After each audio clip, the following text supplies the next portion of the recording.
Shalom a todos. Hoje é dia 20 de julho de 2017. Conforme projetamos, vamos continuar então a nossa série de estudos relacionados ao livro de Giliana, conhecido como livro de Apocalipse. Na semana anterior fizemos uma pequena introdução, onde João tem o início então desta visão, encontrando-se na ilha de Patmos, e ele começa então a receber a revelação do próprio Senhor, do Senhor Yeshua, revelação esta então que ele deveria repassar as 7 Kehilá, as 7 Kehilot, as 7 congregações da Ásia. E hoje então nós vamos ver essas orientações, nós vamos ver essas cartas e vamos então tentar compreender qual é a instrução que Yeshua tem para cada uma dessas Kehilot e também quais são os pontos positivos, ou seja, quais eram as práticas corretas destas congregações e o que elas estavam fazendo de errado e precisavam deixar de praticar, precisavam corrigir. Cada uma delas então tem uma característica, e essas características elas estão relacionadas diretamente a cada congregação em específico, e elas vão nos mostrar virtudes e erros que precisamos evitar. As 7 congregações estão também relacionadas a períodos históricos, períodos de tempo. Nós começamos com a primeira congregação, que é a congregação de Éfeso, e vamos passando pelas demais até chegar à última, que é a congregação da Laodiceia, que representa a igreja do último tempo, ou seja, antes da segunda vinda, do retorno de Yeshua em glória ao final da grande tribulação. Então, nosso objetivo nesse dia é que possamos aplicar na nossa vida aquilo que Yeshua elogia em cada congregação, e tendo isso como exemplo, e também sabendo o que não devemos fazer, o que não devemos praticar, segundo as repreensões que nós vamos ver em cada uma das congregações. Começamos então a ver as instruções a respeito da primeira congregação, a igreja de Éfeso, a congregação de Éfeso. E esse texto, o texto que serve como referência para o que praticava, o que vivia, qual era a conjuntura, a situação da igreja de Éfeso, ele está no livro de Apocalipse, no capítulo 2, a partir do versículo 1 até o versículo 7. Vamos começar então estudando a primeira congregação, que é a congregação de Éfeso. Antes, uma informação importante com relação à localização de Éfeso. Éfeso era uma cidade, um centro religioso muito conhecido, muito forte naquela época, e nesse local a deusa Ártemis, ou Diana, como também é conhecida, era muito idolatrada. Havia uma adoração muito forte à deusa Diana. E Shaul, então, ele evangelizou nessa cidade, e ele também, assim como Yohanan, através de revelação recebida por Yeshua, Shaul, pelo Espírito, pelo Ruach HaKodesh, pelo Espírito Santo, ele recebeu essa condição de escrever também uma carta à congregação de Éfeso. E nessa carta, então, ele deixou muitas instruções, principalmente com relação à batalha espiritual, que nós podemos ler lá no capítulo 6. Então Shaul ele também escreveu uma carta para essa congregação, a congregação de Éfeso, e era uma carta então que trazia instruções para essa congregação, que foi formada também com a ajuda de 2 outros servos do Senhor, que eram chamados de Áquila e Priscila. Uma passagem muito interessante que nós podemos ver para comprovar isso que nós estamos falando, está em Atos capítulo 19, versículo 34 e 35. Vamos ver o que diz o livro de Atos no capítulo 19, versículo 34 e 35. A palavra nos diz o seguinte: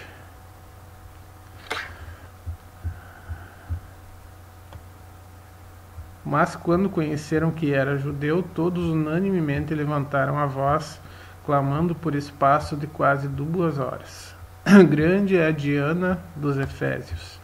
Então o escrivão da cidade, tendo apaziguado a multidão, disse: Homens efésios, qual é o homem que não sabe que a cidade dos Efésios é a guardadora do templo da grande deusa Diana e da imagem que desceu de Júpiter? Então havia um grande misticismo nessa cidade.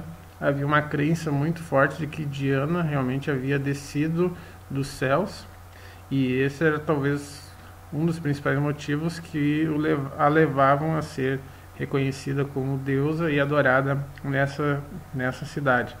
Então Shaul, conhecido como Paulo, quando chegou nessa cidade, ele enfrentou uma grande oposição, uma grande dificuldade, porque era um foco tremendo de idolatria que estava presente nesse lugar.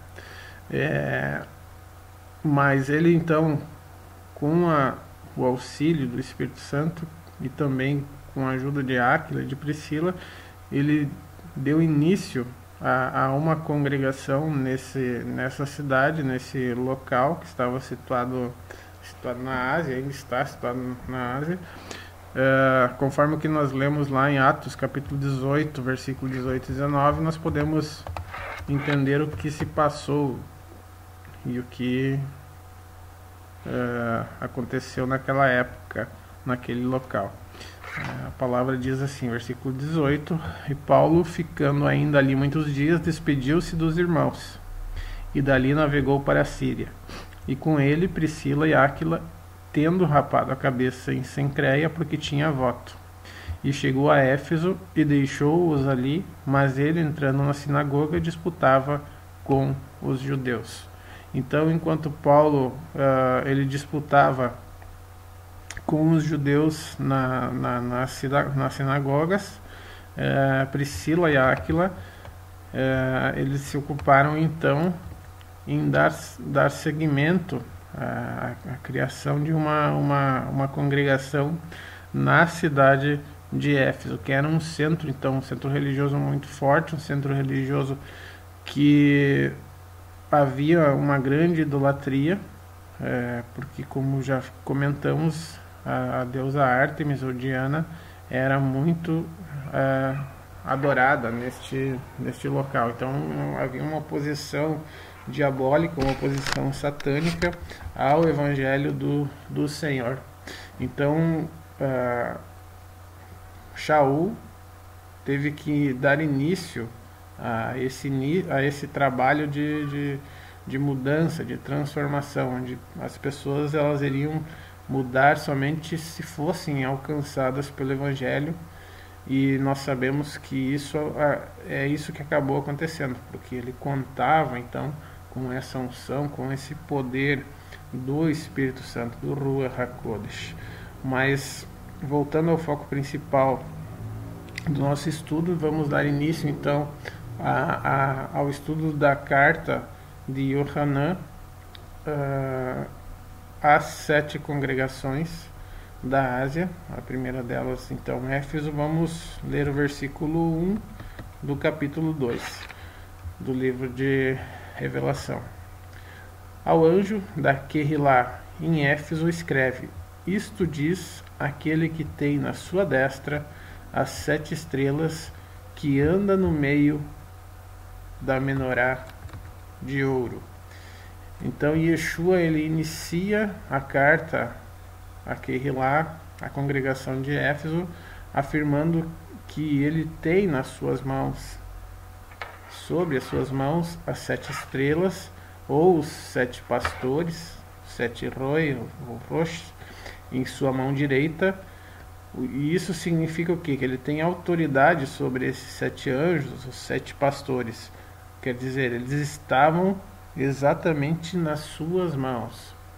E cada um, então, desses pastores representava, era um representante de cada uma dessas 7 congregações. Com isso, então, ele demonstra que ele, somente Yeshua, ele tem todo o poder para julgar o procedimento de cada uma dessas 7 comunidades messiânicas. Então ele já começa a carta, Yeshua começa passando a mensagem que deveria ser escrita por Yohanan para a congregação de Éfeso, deixando claro que ele possui autoridade sobre as 7 estrelas, ou seja, sobre os 7 anjos, os 7 pastores, e automaticamente tem autoridade sobre cada uma das 7 congregações. Isso é algo que nós precisamos ter a certeza na nossa vida de que ele tem autoridade sobre nós. Ele deve ter autoridade sobre nossas congregações, onde nós congregamos, porque se nós não reconhecemos isso, mas se nós colocamos pessoas, se nós colocamos homens acima dele, nós infelizmente não estamos andando de acordo com a sua vontade. Por isso que Yeshua mesmo disse que nós não devemos chamar a ninguém de nosso pai ou nosso pastor, porque um só é o nosso pai, um só é o nosso pastor, um só é nosso rabi. Então Yeshua começa demonstrando a sua autoridade à igreja aqui lá de Éfeso. E em seguida, então, ele vai elogiar a congregação por aquilo que ela está fazendo de correto. Então, na sequência da carta, ele começa afirmando: conheço as tuas obras. Ou seja, Yeshua, ele é onisciente, ele é onipresente, ele tem conhecimento de todas as coisas e ele está também em todos os locais. Então, nada escapa aos seus olhos que são semelhantes a chama de fogo. Eles penetram no mais profundo do nosso íntimo e do nosso pensamento. Ele não somente conhece as nossas obras que aparecem exteriormente para os homens, mas ele também tem pleno conhecimento da intenção do nosso coração, que está presente quando nós fazemos uma obra. Qual é o objetivo, com qual propósito nós estamos fazendo. Tudo isso o Senhor tem conhecimento. Então ele afirma: conheço as tuas obras e o teu trabalho e a tua perseverança. Sei que não podes suportar os maus e que puseste à prova os que se dizem Shelichim e não o são, e os achaste mentirosos. Aqui traduzindo para o português, os que se dizem apóstolos, os que se dizem enviados do Senhor. Porque, infelizmente, muitos daqueles que se diziam apóstolos, daqueles que se autodenominavam como emissários, como enviados, já naquela época não foram enviados pelo Senhor, mas sim pela própria carne, pelo próprio desejo de serem reconhecidos, servindo muitas vezes como instrumento do inimigo para que as congregações recebessem então uma falsa doutrina e fossem então desviados. Então, algo muito interessante que Yeshua fala aqui quando ele elogia a congregação de Éfeso é exatamente isso: sei que não pode suportar os maus. Quando você olha para as congregações nos dias de hoje, é exatamente o contrário que tem acontecido. Não há esse sentimento dentro daqueles que são membros dessas congregações, não há esse sentimento, esse mesmo tipo de comportamento pelos próprios pastores, que infelizmente não somente tem suportado os maus, mas que além disso ainda muitas vezes têm se tornado aliados dessas pessoas que têm vindo, que têm se achegado a essas congregações com propósitos para que essas congregações apenas sirvam a sua própria vontade, a sua carne, a sua concupiscência, o seu desejo, ou seja, como se fosse algo que fosse trazer prosperidade à sua vida, mas e além disso que não teria nenhum propósito a não ser exatamente esse, de tirar vantagem daquela congregação, de poder utilizar ela para para a execução do seu próprio desejo, da sua própria vontade. Então é isso que tem acontecido, infelizmente. Algo bom que a igreja, que a congregação de Éfeso tinha, era justamente isso. A congregação de Éfeso não suportava os maus. Hoje, infelizmente, as congregações que nós vemos e que nós conhecemos, elas não somente suportam os maus, mas permitem que eles congreguem, permitem que esses maus congreguem, pessoas que permanecem anos e anos nas congregações e não tem uma mudança de vida, não tem uma mudança de caráter, não somente permitem que essas pessoas elas permaneçam, mas principalmente que elas tenham autoridade até mesmo para ensinar e para contaminar. Quando uma laranja podre ela fica misturada com outras laranjas que são sadias, não é ela que vai ficar sã, mas é as outras que vão ficar doentes. Então parece que é uma ilustração tão simples, mas que nós infelizmente não conseguimos entender, não conseguimos aprender. Então nós nos colocamos em julgo desigual com o mundo e acabamos sendo enredados por ele, ou seja, não somos nós que influenciamos, não somos nós que mudamos aquela pessoa que não é salva. Mas nos dias atuais nós estamos suportando os maus e estamos sendo mudados, estamos sendo transformados para pior por eles. Então essa era uma característica muito positiva. Então se nós olhamos o que o texto diz aqui, ele é muito claro, né? A igreja de Éfeso não suportava os maus e além disso os colocava à prova para que ficasse claro e que todos tivessem o verdadeiro conhecimento de quem esses apóstolos, de quem esses enviados realmente eram. Porque quando a pessoa ela é colocada à prova, ela vai realmente mostrar quem ela é. E hoje parece que se tem um conceito errado de que nós não devemos julgar, não devemos colocar ninguém à prova, o que está muito errado, porque o próprio Shaul, quando pregava a palavra, ele afirmou que os crentes de Bereia eram mais nobres justamente porque eles consultavam nas escrituras se aquilo que Shaul estava pregando era realmente verdadeiro. O que isso significa? Se até mesmo Shaul foi provado, se o seu evangelho foi provado para ver se ele estava de acordo com as escrituras, porque as pessoas de hoje, as pessoas que pregam, as pessoas que ensinam, elas não podem ter o seu ensinamento julgado. Isso é um erro que infelizmente tem levado muitas congregações a se tornarem doentes espiritualmente, porque não possuem um ensino, não possuem uma palavra de acordo com as escrituras. E olha só o que aconteceu. Quando a igreja de Éfeso ela provava essas pessoas e elas realmente deixavam transparecer aquilo que elas eram, eles foram achados o que? Mentirosos, porque não eram enviados, não eram shelechim do Senhor, não eram apóstolos enviados pelo Senhor. E se alguém não é enviado pelo Senhor e vai supostamente fazer a sua obra, é exatamente isso que vai acontecer. Ele vai ser achado como mentiroso.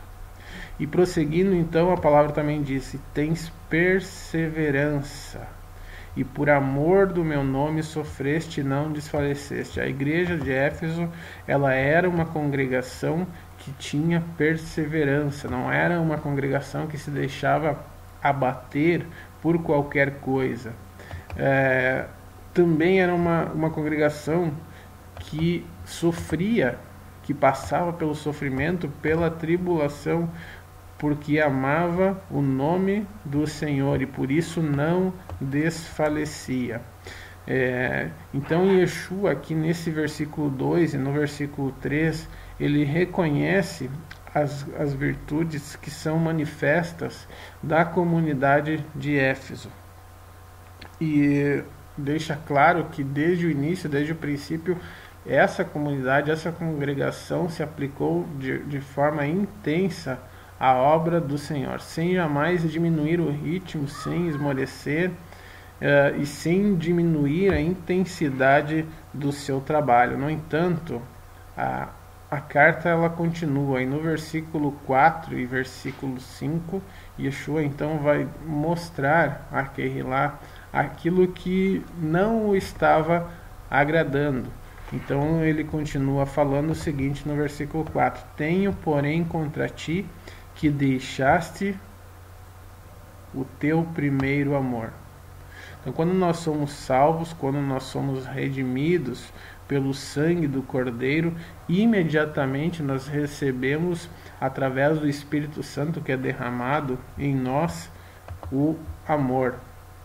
E esse amor, o que podemos chamar também de primeiro amor, é algo muito forte que entra no ser humano e que o impulsiona em direção ao Senhor. E este então começa a buscar as coisas que são do alto, a buscar ao reino de Deus, a ter a comunhão verdadeira com o Senhor, aquela pureza. Quando você começa a buscar a presença dele, é algo tão lindo, é algo maravilhoso que acontece na vida daquele que há pouco recebeu a salvação, até mesmo pela sua gratidão, porque ele reconhece que ele estava em trevas, que ele estava perdido, que ele estava no mundo e que ele recebeu essa nova oportunidade ao se arrepender de seus pecados e reconhecer que Yeshua é o único e suficiente Salvador. Então ele entra nesse primeiro amor, nesse momento tão lindo, nessa hora tão preciosa em que a comunhão que ele busca ter com o Senhor demonstra realmente um amor. E esse primeiro amor, então, ele precisa ser cuidado, ele precisa ser regado, assim como uma planta, ela é cuidada. Esse amor precisa ser alimentado para que ele não venha a se esvair com o tempo. Depois que nós somos salvos, nós começamos então a buscar a presença do Senhor, nós começamos a ter comunhão com Ele, começamos a orar, começamos a estudar a Sua Palavra, começamos muitas vezes a entender melhor as Escrituras. A cada dia que passa entendemos mais, com mais facilidade, mas infelizmente em meio a isso, quando nós começamos muitas vezes a trabalhar, a fazer algo pelo Senhor, lamentavelmente o que acontece é que nós nos tornamos ativistas, ou seja, nós não estamos trabalhando, fazendo muitas vezes isso por amor, mas porque se tornou uma rotina. Ou às vezes até ainda existe algum resquício daquele primeiro amor, mas no entanto nós não temos sequer tempo para termos a mesma comunhão que tínhamos antes com o Senhor. Não temos mais tempo para orar, para ler a Sua Palavra. Então esse tempo que nós temos, que nós tirávamos para orar, para ter comunhão com o Senhor, para buscar o conhecimento da Sua Palavra, para se entregar por Ele, tentando cumprir os mandamentos da sua palavra, tentando fazer aquilo que é correto por amor a Ele. Isso é algo tremendo que não podemos deixar para trás. Esse primeiro amor, esse amor que é derramado em nós pelo Espírito Santo, conforme diz o capítulo 5 do livro de Romanos, nós não podemos deixar de nos apegar ao Senhor através desse amor, porque assim como Ele nos amou primeiro e continua nos amando, Ele também requer de nós que continuemos nesse primeiro amor até o último dia das nossas vidas, ou até que o Senhor venha para levar aqueles que estarão ainda vivos ao final da grande tribulação e que serão salvos. Então essa é a repreensão do Senhor à igreja, a congregação de Éfeso. Tenho, porém, contra ti que deixaste o teu primeiro amor. Lembra-te, pois, de onde caíste e faz techuvá, ou seja, retorna, volta para aquela prática que você fazia antes, volta para aquele teu primeiro amor e pratica as primeiras obras. E se não, brevemente virei a ti e removerei do seu lugar a tua menorá, se não fizeres techuvá, se não se arrependeres, se não se voltares novamente para mim. Então, muitas vezes nós temos que avaliar se aquilo que estamos fazendo, por mais que seja que nós aparentemente estejamos nos entregando, fazendo em todo o tempo a obra do Senhor, fazendo visitas, orando, pregando a palavra, ensinando, nós temos que avaliar se isso realmente nós estamos fazendo por amor ou aparentemente por uma obrigação, porque é realmente a forma que o Senhor quer com que a gente venha se mover em direção a Ele. A motivação primeira deve ser o amor, o mesmo amor que Ele demonstrou por nós. Esse amor Ele nos concede, Ele nos derrama pelo seu Espírito, e Ele quer que nós venhamos a ser movidos e andemos em direção a Ele, movidos realmente por esse amor.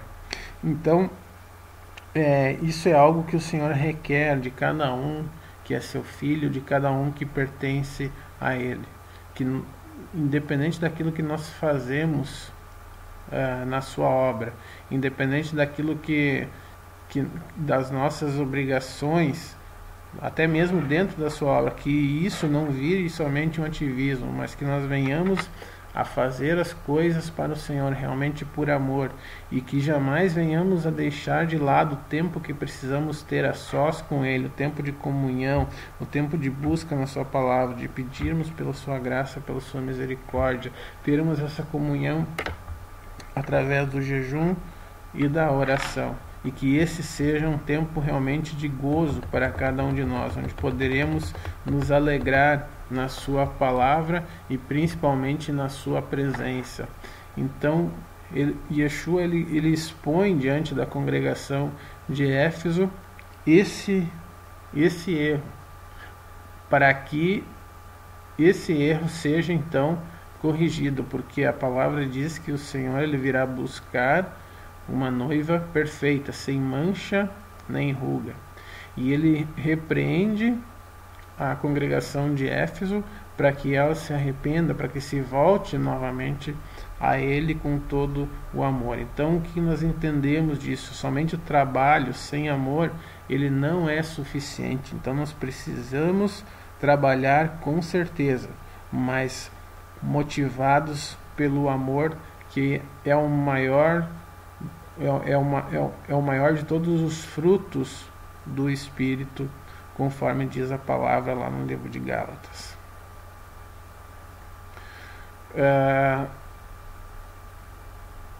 Além de tudo isso que foi falado, que foi colocado, além das virtudes anteriores que já mencionamos e dessa repreensão que Yeshua coloca sobre a congregação de Éfeso, mais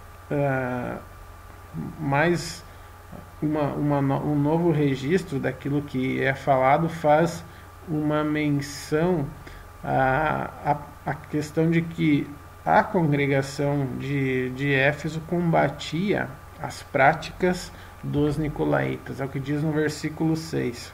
A palavra diz: tens, porém, isto, que aborreces as obras dos nicolaítas, as quais eu também aborreço. Ou seja, Yeshua está fazendo menção às obras de um grupo de pessoas, de um grupo talvez de uma seita, de uma corrente religiosa daquela época, de pessoas que se diziam filhas do Eterno, que se diziam servas do Eterno, mas que no entanto estavam introduzindo heresias nas congregações daquela época, e entre as principais, esta seita herética estimulava a idolatria e os pecados de ordem sexual, apesar de afirmarem, apesar de testificarem que acreditavam no Mashiach, que acreditavam, que criam em Yeshua. E aí a pergunta que eu faço: nós não vemos isso nos dias de hoje também? Com certeza nós vemos isso, porque há muitas pessoas que dizem que a graça do Senhor, ela cobre todas as coisas, ela cobre todo o pecado. Não importa o que você faça, não importa os teus desejos, não importa aquilo que você quer fazer, a tua intenção, mas que se você crê no nome do Senhor Jesus, a graça que vem dele, ela vai te cobrir de qualquer um desses pecados, quando nós sabemos que isso não é verdade. Se nós formos procurar aí por pregações ou por palavras, nos mais variados meios disponíveis nos dias atuais, eles são muitos, nós vamos encontrar inúmeros e inúmeros pregadores dizendo que nada pode nos separar da graça do Senhor, nem mesmo o pecado de ordem sexual e nem mesmo a idolatria. Então, se nós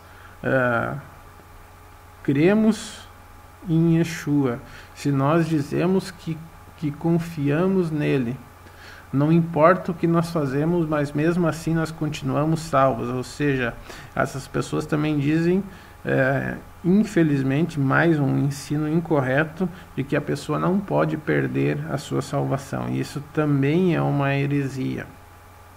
Quanto a isso, eu não vou entrar nesse tema agora, mas infelizmente essa forma de ensino que afirma que não importa o que você faça, o Senhor, ele não desiste de você, isso é uma mentira que vai levar muitas e muitas pessoas ao inferno, à condenação.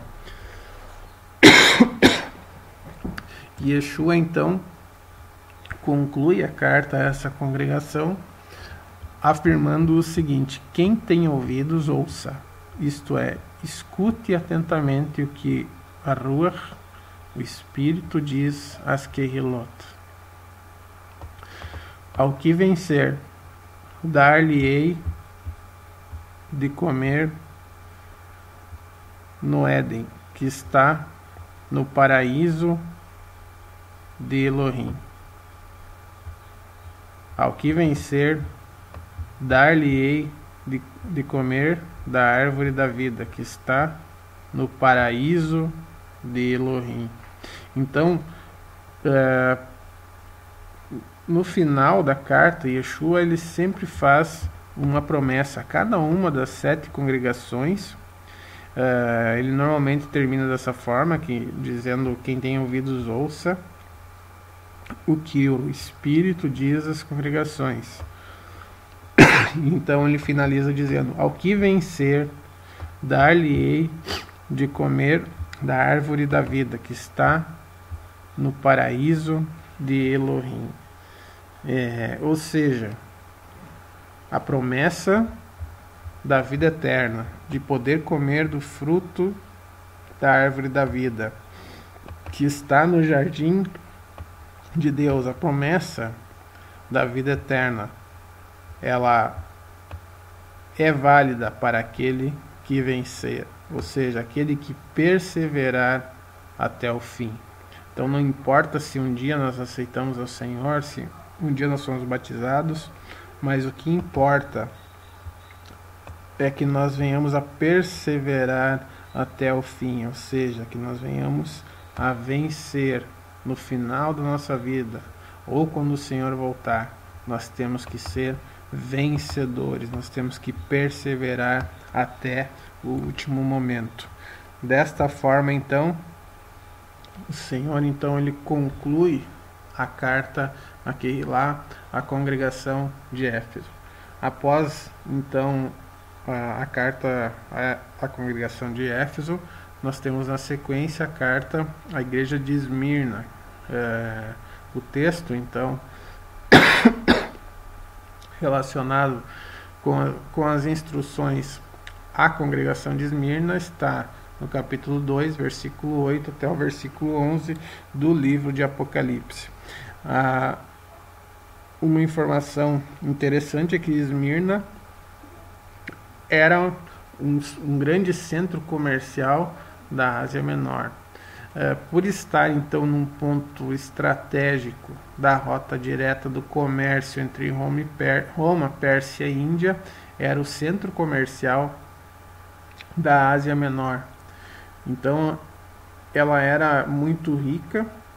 No momento em que ela foi mencionada no livro de Apocalipse, no momento em que Yohanan estava escrevendo essa carta, a cidade de Esmirna era uma cidade muito rica, uma cidade que gozava de bastante prosperidade. Vamos então ao texto desta carta. No capítulo 2 do livro de Apocalipse, versículo 8, a palavra diz: ao anjo daquele lá em Esmirna escreve: isto diz o primeiro e o último, que foi morto e reviveu. Então Yeshua, ele se apresenta àquele lá de Esmirna, afirmando que ele é o primeiro e que ele é também o último, aquele que foi morto e ressuscitou dos mortos. Com isso ele demonstra o quê? A sua eternidade. Por isso então ele afirma: isto diz o primeiro e o último. Não há ninguém antes dele, e não haverá ninguém após ele.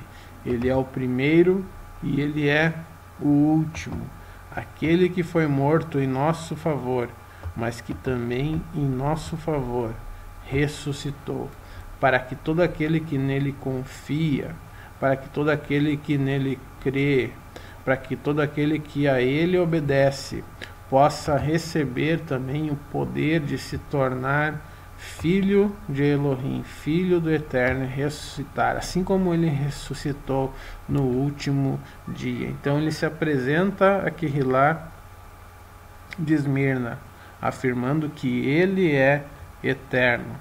E ele começa então elogiando a congregação de Esmirna pelas suas virtudes. O versículo 9 diz o seguinte: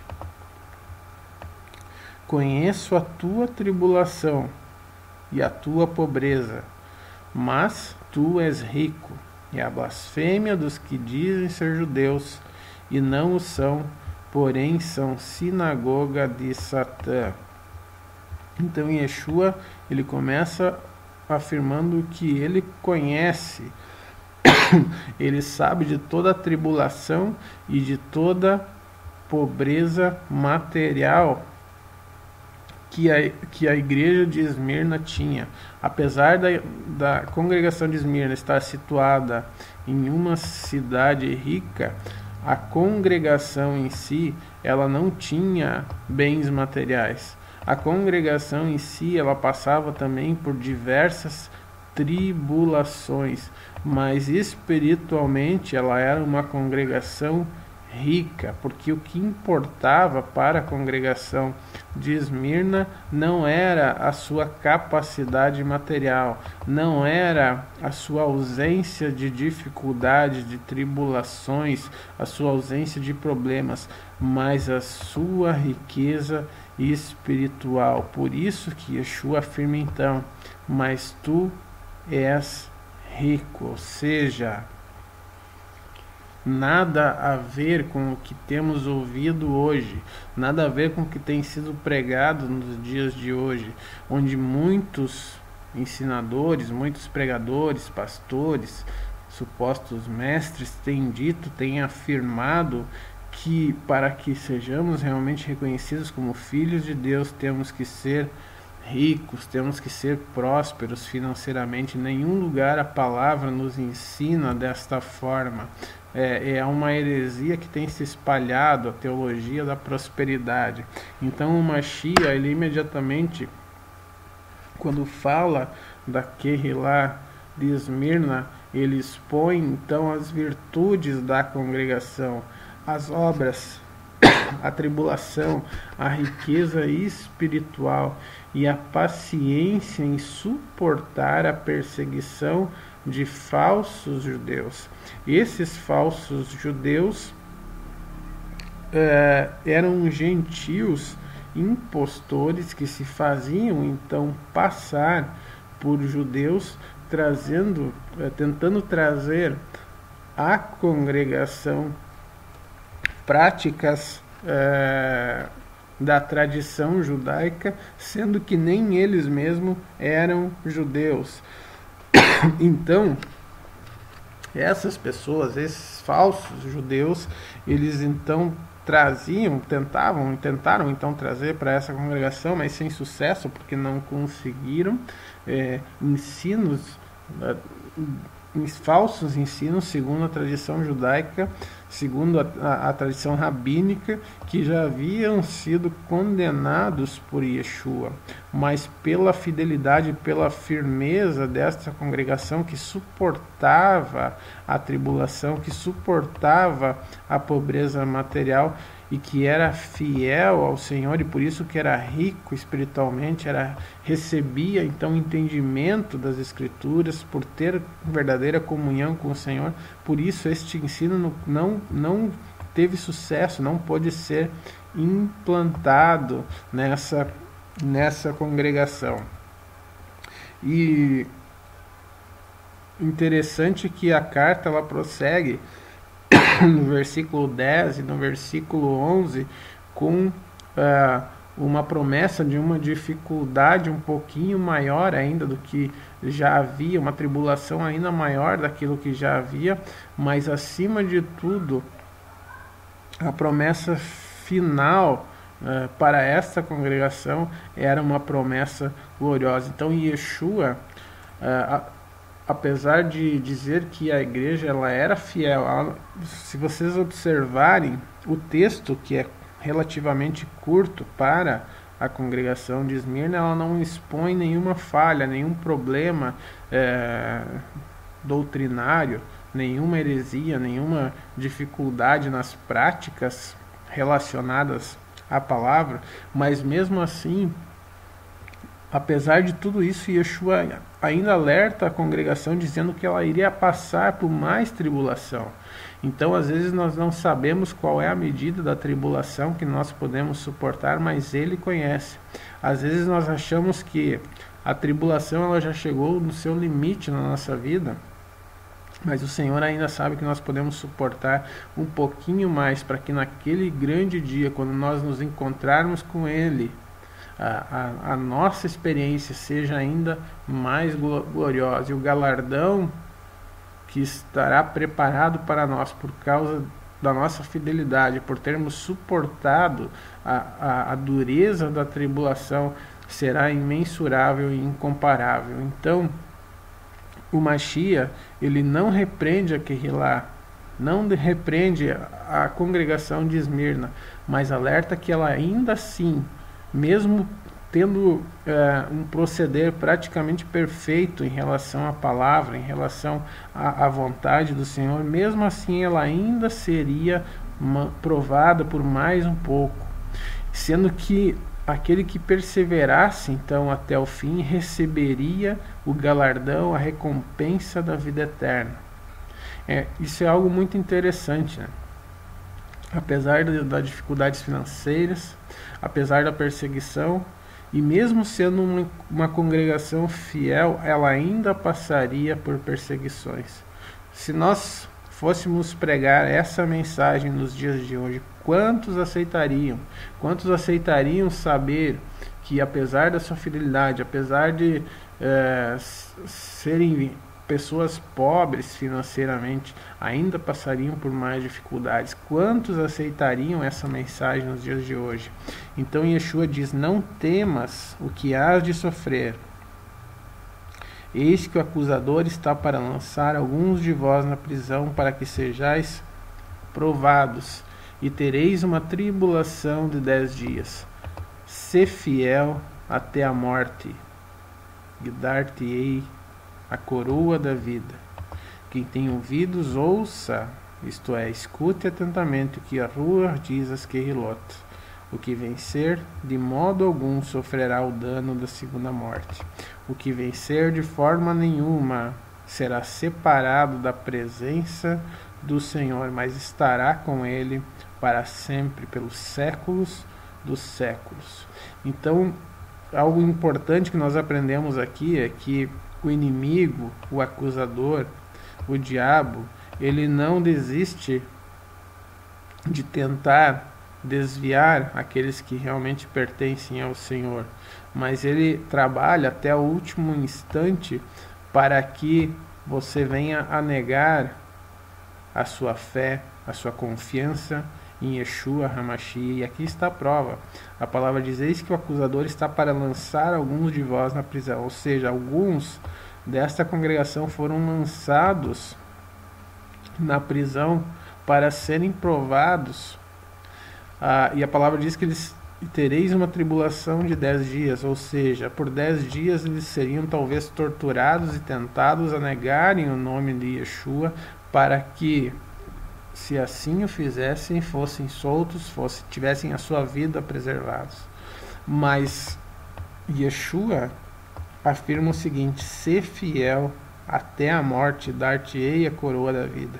Então, nesta congregação, sem dúvida, houveram muitos mártires, muitos que sofreram por amor à palavra do Senhor, por causa do testemunho do Senhor, mas que alcançaram a salvação, que alcançaram o galardão que ainda irão receber naquele grande dia, quando as nossas obras forem julgadas diante do tribunal do Mashiach, diante do tribunal de Yeshua.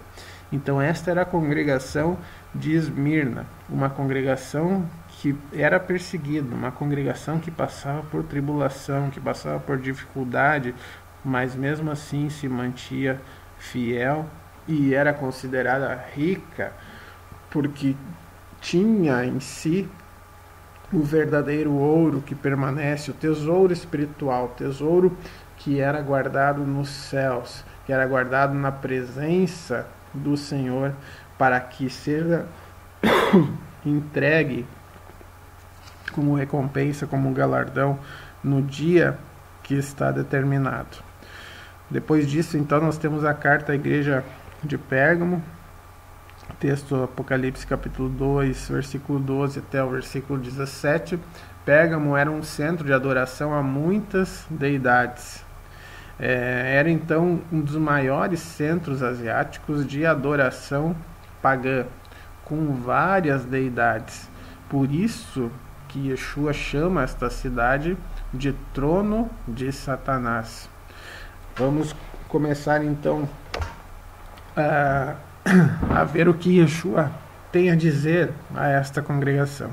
Capítulo 2 de Apocalipse, versículo 12 até o versículo 13. A palavra diz o seguinte: ao anjo da Querrilá em Pérgamo escreve: isto diz aquele que tem a espada aguda de 2 gumes.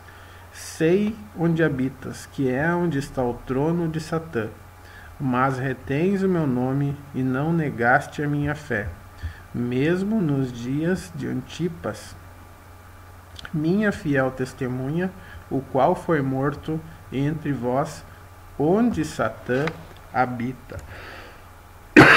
Então Yeshua, ele se apresenta aquele lá, a congregação de Pérgamo, como aquele que tem a espada afiada de 2 gumes, que representam respectivamente o conhecimento e o cumprimento da palavra, pois ele era, é e será perfeito. Em tudo, quando ele esteve aqui como homem, ele ensinou com autoridade, porque ele não somente conhecia a palavra, ele é a própria palavra, mas ele também a cumpria. Ele não aboliu a Torá, mas ele cumpriu a Torá. Então, por isso que ele possui essa autoridade, por isso ele tem em si essa espada afiada de 2 gumes. Então ele reconhece a fidelidade da comunidade de Pérgamo em meio à dificuldade do contexto dessa congregação, que está cercada pelo poder do inimigo, como a palavra diz, que é onde Satã habita, onde o adversário habita. Mas mesmo assim, apesar de estar situada numa cidade que era reconhecida por ser a habitação do inimigo, mesmo com isso, essa congregação não negou o nome bendito de Yeshua. Então, esse era o ponto positivo que começa então sendo ressaltado por Yeshua na sua carta à congregação aquele lá de Pérgamo. No entanto, após este pequeno elogio, Yeshua, na sequência, nos versículos 14 e versículo 15, ele já então repreende a comunidade de Pérgamo devido à presença nesta comunidade e a tolerância nesta comunidade à doutrina de Balaão e também o ensino dos nicolaítas. Vamos ver então os versículos 14 e versículo 15. Versículo 14, a palavra diz: entretanto, algumas coisas tenho contra ti, porque tens aí os que seguem o ensinamento de Bilã, ou Balaão, traduzindo para o português, o qual ensinava Balaque a lançar tropeços diante dos filhos de Israel, introduzindo-os a comerem das coisas sacrificadas a ídolos, a se prostituírem. Esse texto está fazendo referência então ao momento em que Balaque tentou subornar Balaão para que ele então amaldiçoasse a nação de Israel. Apesar de Balaão não ter feito isso diretamente, ele ensinou a Balaque, ou seja, ele conhecendo as leis do Eterno e sabendo aquilo que eles deveriam fazer e aquilo que eles não poderiam fazer, ele sugeriu, Balaão sugere então a Balaque que ele utilize então práticas que levassem, que seduzissem então a nação de Israel a comerem coisas sacrificadas a ídolos e assim envolverem com o pecado sexual da prostituição, a se prostituírem. Então, dessa forma indireta, Balaão conduziu a nação de Israel ao pecado. Então, por isso que aqui nesse versículo está realmente mencionando aquela passagem da antiga aliança onde esse fato ele acontece. Balaão acaba entregando, digamos assim, o ouro para Balaque, que utilizou então, que se aproveitou dessa instrução de Balaão para fazer com que a nação de Israel se desviasse, sacrificando comida, sacrificando principalmente carnes a ídolos, e comendo dessa comida sacrificada, essa comida consagrada a ídolos, e também fazendo com que essa nação se prostituísse, oferecendo então mulheres para que eles cometessem esses atos de prostituição. Então, dessa forma, da mesma forma que isso aconteceu no episódio de Balaão e Balaque, também pessoas estavam se infiltrando na congregação de Pérgamo, que estavam introduzindo essas mesmas práticas, fazendo com que pessoas compartilhassem desse mesmo ensino, ou seja, de uma forma sorrateira, de uma forma oculta, faziam então com que pessoas da congregação fossem iniciadas nessas práticas de imoralidade sexual e também de consumo de alimentos consagrados a ídolos.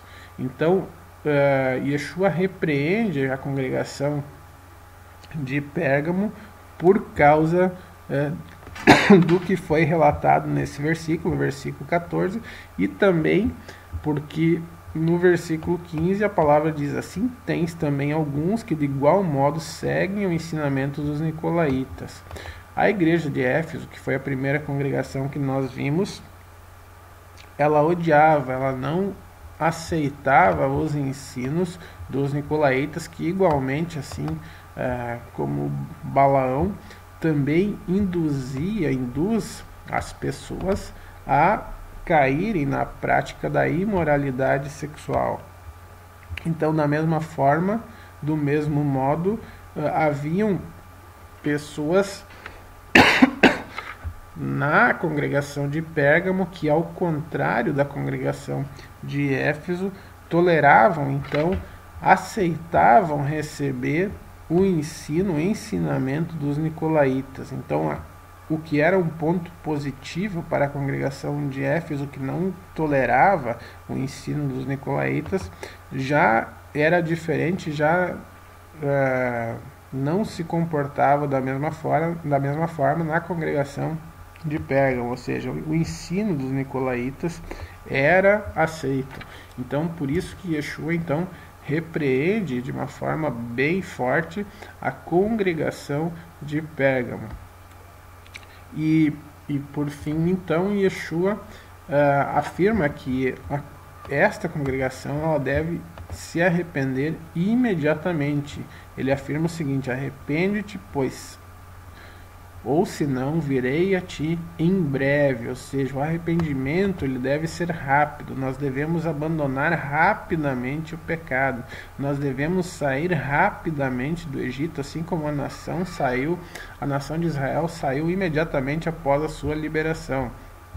Então não podemos continuar na prática do pecado, pois não sabemos quando o Senhor virá sobre nós, quando nós iremos partir desse mundo, quando poderemos morrer.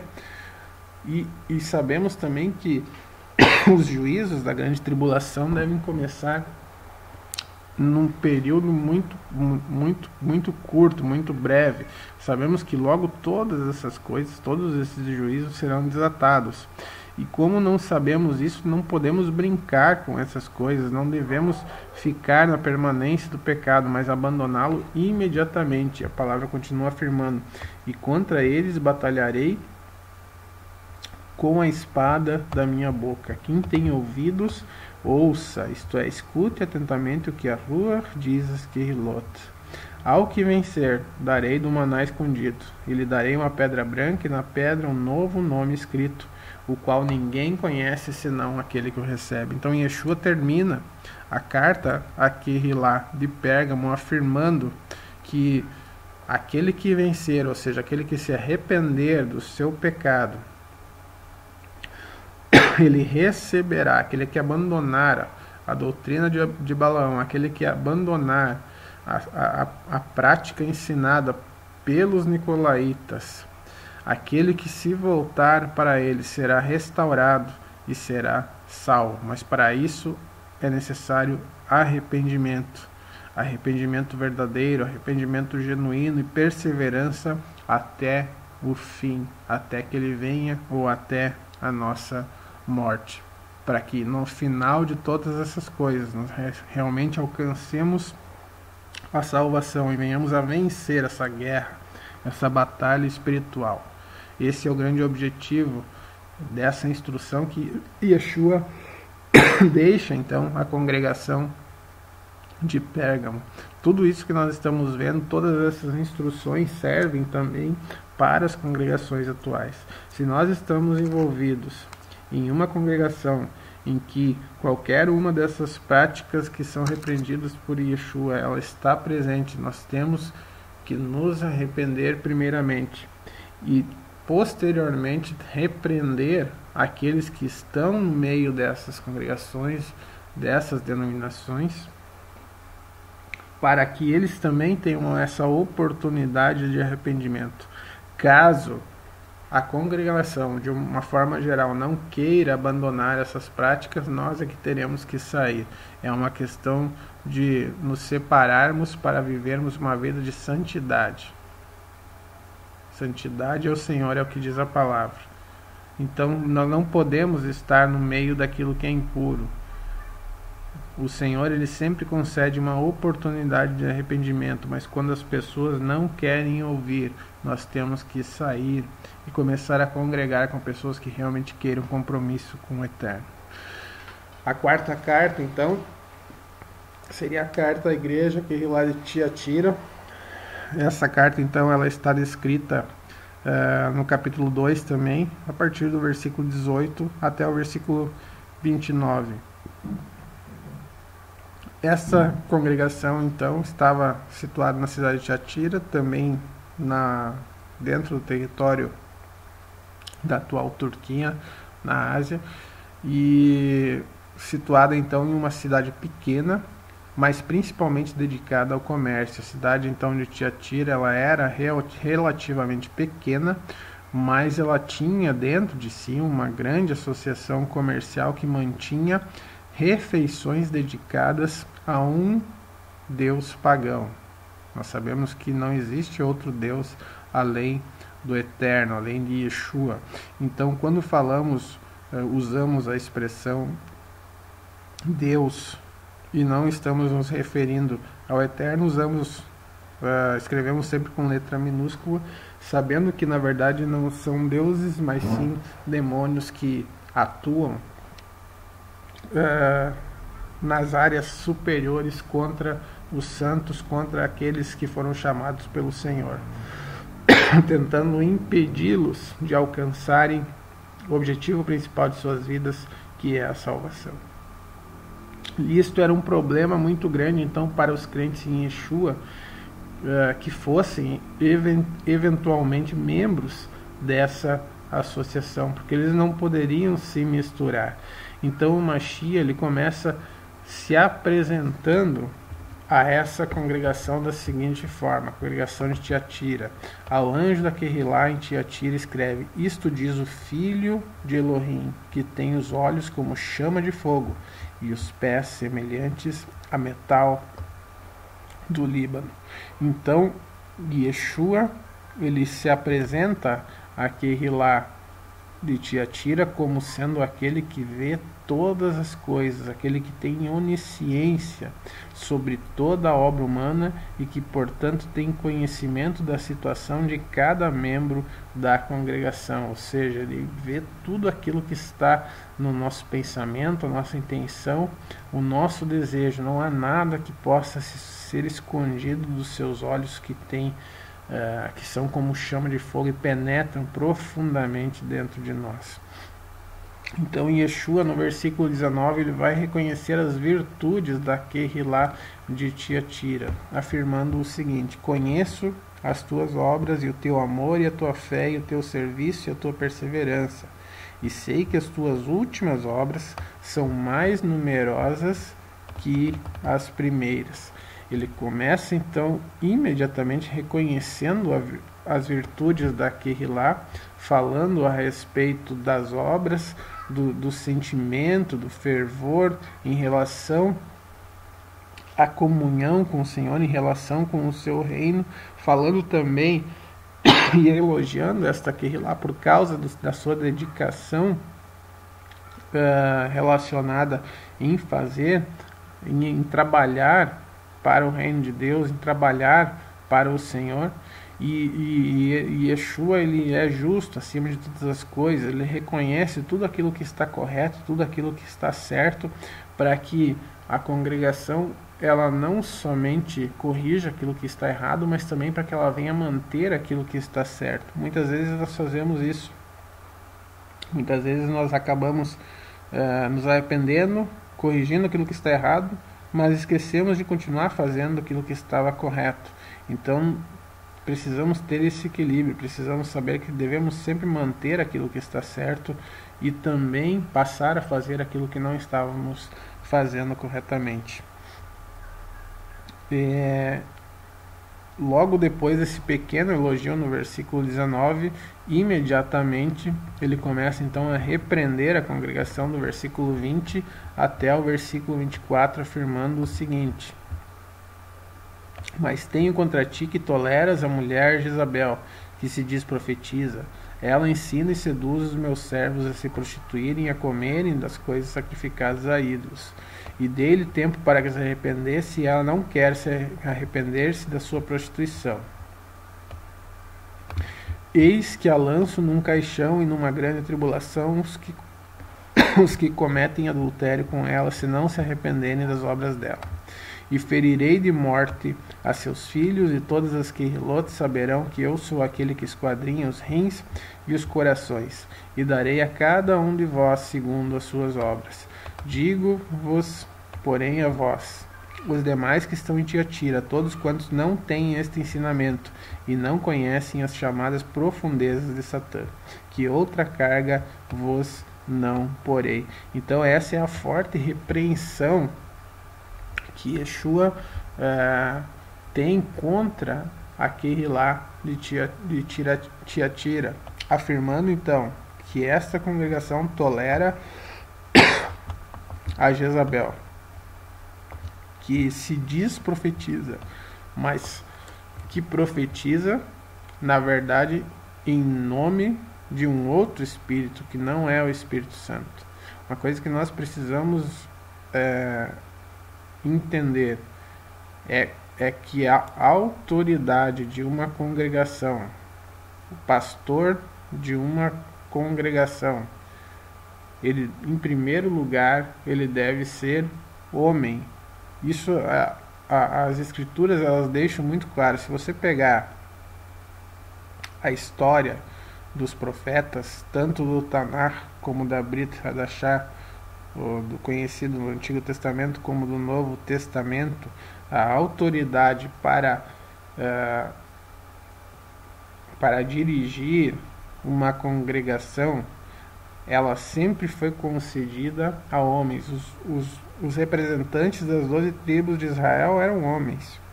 Os 12 discípulos, os 12 Talmidim, eram homens. Aqueles que escreveram as cartas da Beit Hadashah eram homens. Então, nós não podemos sair fora desse padrão. E a congregação de Tiatira estava recebendo e estava tolerando esse ensino, o ensino de Jezabel, que também, assim como os próprios nicolaítas, levava os crentes, os participantes dessa congregação à idolatria e ao pecado sexual. E são justamente esses pecados que devem ser evitados a todo custo. Por isso que lá no livro de Atos, no capítulo 15, há uma instrução muito clara com relação a isso. Livro de Atos, capítulo 15, versículo 28 até o versículo 29, a palavra diz: na verdade pareceu bem ao Espírito Santo e a nós não vos impor mais encargo algum, senão estas coisas necessárias, que vos abstenhais das coisas sacrificadas aos ídolos, e do sangue, ou seja, do homicídio, e da carne sufocada, carne com sangue, e da prostituição, das quais coisas bem fazeis se vos guardardes. bem vos vá.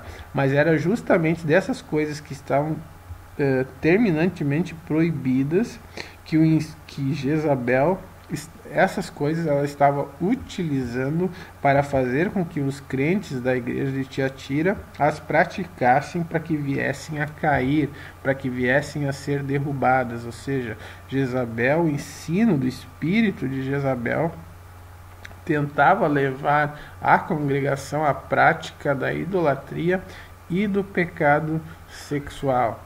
Então, além da questão da autoridade que foi concedida ao homem com relação à congregação, não estou afirmando aqui que as mulheres não têm um papel importante, principalmente na questão da oração, até mesmo da palavra profética, mas com relação à autoridade, ela deve ser exercida pelos homens. Esse é um princípio bíblico, e quando nós saímos disso, nós vemos que com certeza nós vamos ter problemas. Quando nós invertemos a autoridade que foi instituída por Deus já no Jardim do Éden, também por causa do pecado de Rava, conhecida por Eva, quando lá já foi instituído que o homem deveria ter autoridade sobre a mulher, e quando nós invertemos isso, nós estamos desobedecendo o mandamento do Eterno, e a questão daquilo que vai ser feito, daquilo que vai ser praticado, daquilo que vai ser ensinado, é uma consequência da nossa desobediência, por não seguirmos um princípio bíblico. Então, mulheres pastoreando congregações é uma abominação. O Senhor não instituiu isso na sua palavra. Então precisamos tomar cuidado com as nossas congregações. Precisamos ter sempre esse princípio, que o cabeça de toda a congregação é Yeshua. E o cabeça que está abaixo dele, o pastor que está abaixo dele, não pode ser mulher, porque ela não pode exercer autoridade sobre o homem. Continuando, então, Yeshua afirma o seguinte, do versículo 25 ao versículo 29. Ele promete a redenção para aqueles que conseguirem, em meio a tudo isso, se desvencilharem desse ensino, não tolerarem mais esse ensino e seguirem somente a verdade. A partir do versículo 25, então ele afirma o seguinte: mas o que tendes, retende-o até que eu venha. Ao que vencer, vejam que sempre é a mesma mensagem, todos precisam perseverar até o fim. E ao que guardar as minhas obras até o fim, eu lhe darei autoridade sobre as nações, e com vara de ferro as regerá, quebrando-as do modo como são quebrados os vasos do oleiro, assim como eu recebi a autoridade de meu Pai. Também lhe darei a estrela da manhã. Quem tem ouvidos, ouçam, isto é, escute atentamente o que a Ruach diz às Keilot. Então, da mesma forma que ele termina as cartas a qualquer outra congregação, Yeshua termina também a carta, a instrução, a igreja que lá, a congregação de Tiatira, com uma promessa de redenção para aquele que perseverar, para aquele que vencer, para aquele que se arrepender e abandonar o seu pecado, para aquele que não pratica o pecado, para aquele que não tolera o ensino de Jezabel e se mantém em fidelidade até o fim. Yeshua promete a redenção e uma posição de autoridade em seu reino. Vale ou não vale a pena sermos fiéis ao Rei dos Reis e o Senhor dos Senhores? Aleluia! Vamos então agora à quinta carta, carta à igreja, à congregação de Sardes. Esta carta então, ela está nas Escrituras, no livro de Apocalipse, no capítulo 3 agora, entre o versículo 1 e o versículo 6. Vamos começar lendo então essa carta. Antes, apenas uma consideração importante a respeito daquele lá de Sardes. Essa congregação estava então numa cidade que se orgulhava muito dos seus tesouros. Olha só que interessante. Os seus tesouros eram ouro, prata, em altíssimas quantidades. As suas águas, as águas que provinham então do rio chamado como rio Pactolus, eram consideradas indispensáveis para a saúde. Sardes fazia parte do reino da Lídia, onde os seus monarcas tornaram-se grandiosos. Olha só o contexto, que interessante o contexto dessa cidade, o contexto dessa congregação que estava inserida então nesta cidade. Então, no versículo 1, Yeshua ele se apresenta a esta congregação como aquele que tem a plenitude dos atributos divinos.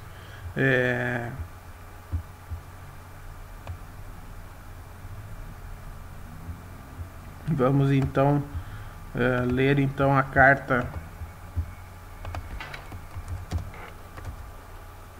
à igreja de Sardes.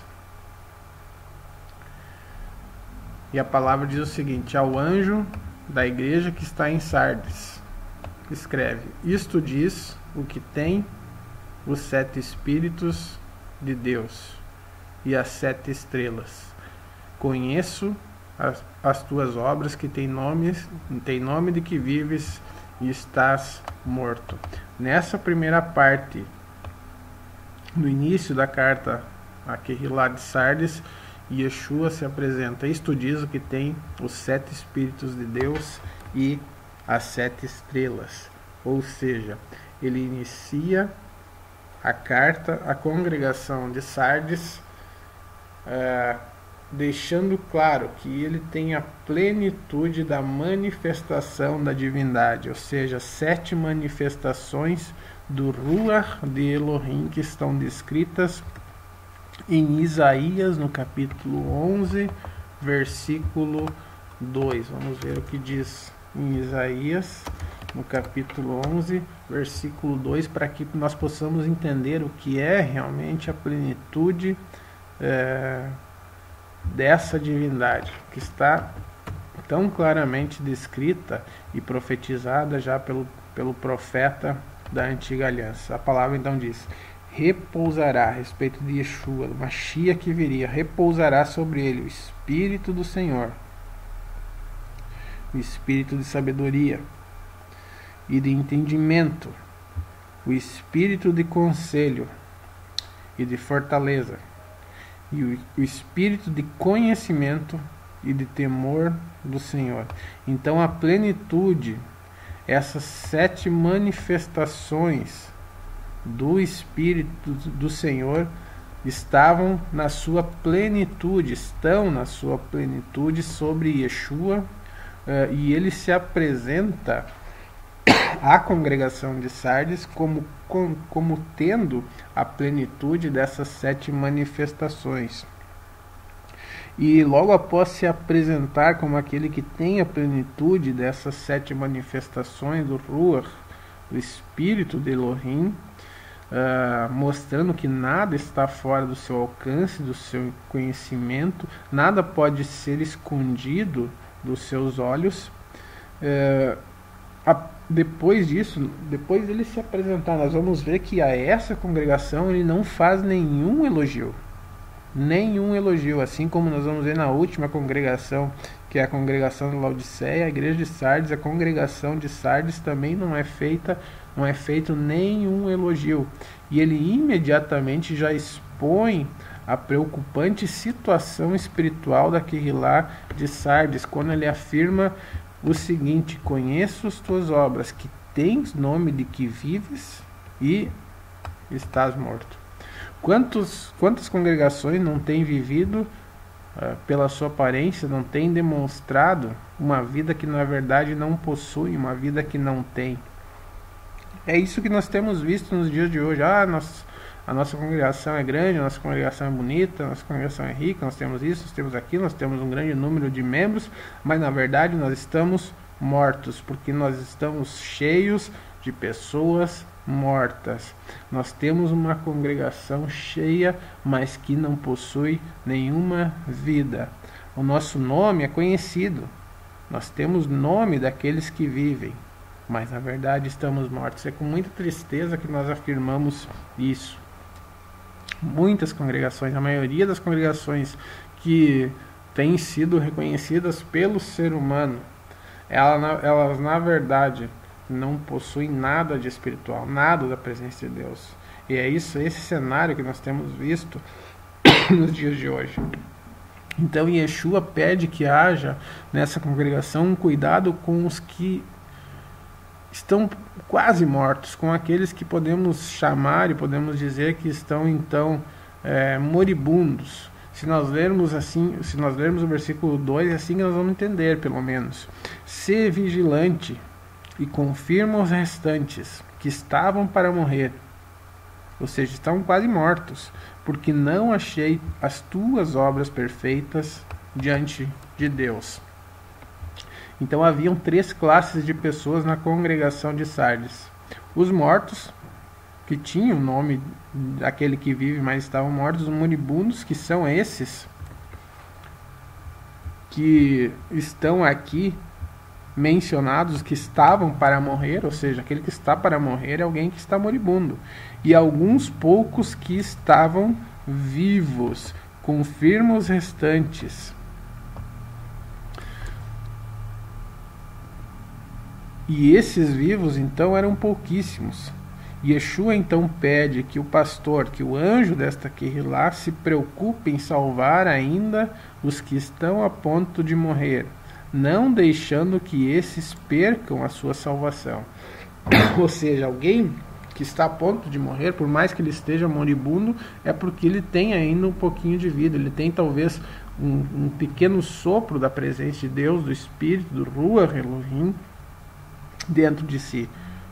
Mas às vezes é tão pouquinho que quase não se nota. Essa pessoa está moribunda, está próxima da morte.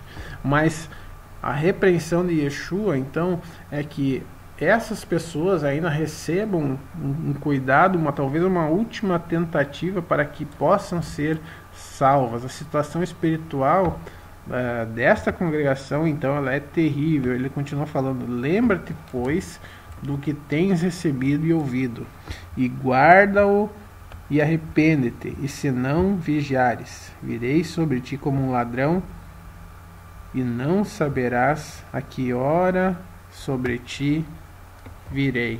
Olha que interessante. Ele chama, então, Yeshua toca uma trombeta para esta congregação, chamando esta congregação ao arrependimento, a fazer techuvá, a retornar ao Eterno. E depois de retornar ao Eterno, depois de se arrepender, vigiar para que não seja surpreendida, sendo destruída pela sua desobediência. Esta congregação necessitava, de uma forma geral, de um recomeço, de uma restauração espiritual. E eu tenho visto muito isso nos dias atuais. Se for olhar para muitas congregações, seria muito melhor começar a apagar tudo da mente das pessoas e podermos iniciar tudo de novo do zero. Porque, infelizmente, a grande maioria das pessoas aprenderam tudo errado. Então é como se você fosse pegar um HD de um computador e formatar esse HD. Talvez, se começasse tudo do zero, tirando aquelas mazelas que as pessoas normalmente entendem como sendo algo correto, as tradições que estão plantadas, que estão enraizadas no coração das pessoas, seria muito mais fácil de começarmos novamente, de termos um recomeço na vida dessas pessoas e começarmos a ensinar aquilo que realmente é verdadeiro.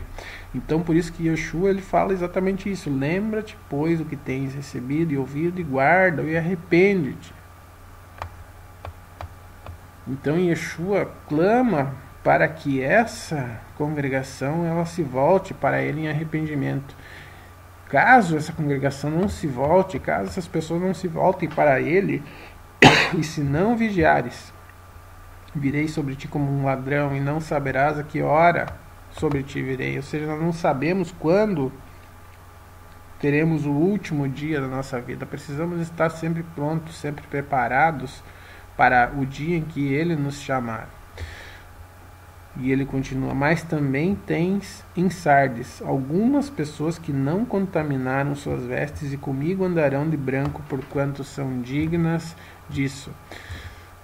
O que vencer será vestido de vestes brancas, e de maneira nenhuma riscarei o seu nome do livro da vida, e confessarei o seu nome diante de meu Pai e diante dos seus anjos. Ele termina dizendo: quem tem ouvidos, ouça que o Espírito diz às igrejas.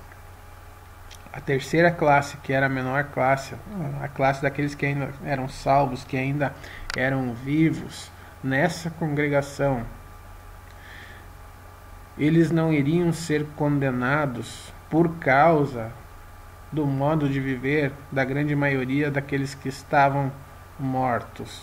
Ou seja, Yeshua, ele é justo. Ele julga cada um segundo as suas obras. Por isso que cada um de nós dará contas de si mesmo diante do Senhor naquele grande dia. Então, apesar de poucos, haviam aqueles que viviam corretamente, eles existiam. E mesmo sendo poucos, Yeshua reconhecia cada um deles, ele enxergava, ele vê cada um daqueles que vivem de maneira correta, que vivem de maneira justa. E isso deixa muito claro que naquele grande dia, nenhum homem poderá salvar a outro, mas cada um vai dar conta somente de si mesmo. E vai ter que prestar essas contas diante do Rei dos Reis e do Senhor dos Senhores. Então aqueles que permanecerem, aqueles que vigiarem, aqueles que permanecerem com suas vestes brancas, que tiveram suas vestes lavadas no sangue do Cordeiro, jamais serão riscadas do livro da vida, mas somente aqueles que perseverarem até o fim. Então agora chegamos à carta à igreja de Filadélfia, que é a sexta congregação, a penúltima congregação das 7 igrejas da Ásia, das 7 congregações da Ásia. E a carta a esta congregação está no capítulo 3 do livro de Apocalipse, versículo 7 até o versículo 13. Então aquele lá de Filadélfia, ele estava em uma cidade que honrava ao deus Dionísio. Essa é uma informação muito importante, é uma informação interessante. A cidade de Filadélfia, Filadélfia significa amor fraternal.